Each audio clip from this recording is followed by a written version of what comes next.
Ежелгі адамдар қалай өмір сүрген?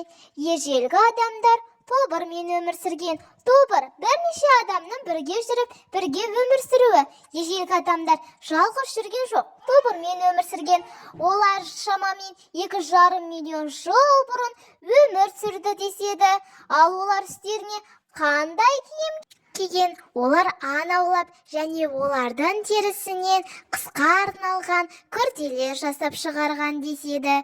Ал олар жазда ағаштың жапырақтарымен белдемшелер тіккен деседі.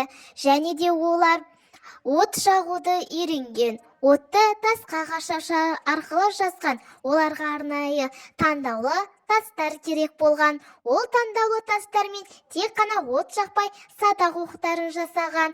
Олардың ежелгі заманда адамдардың тілдері түсініксіз болып, өздерін ыммен түсіндірген. Олар ежелгі адамдар аң аулап, жидек теріп, табиғаттан тамақ тапқан деседі.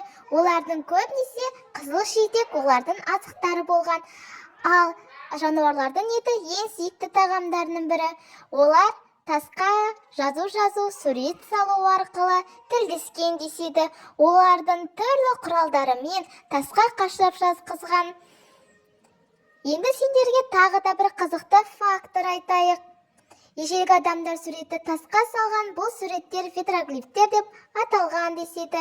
5000 жылдан кейін адамдар егіншілік шаруашылығына да көңіл бөлген. Ол үшін кеппендер, суқалар жасалған.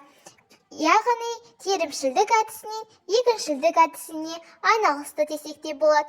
Ол жерге қара жұмыс иесі болу үшін ер адамдар көптеп қызмет еткен. Бүгінгі сабақ ұнады ма балалар?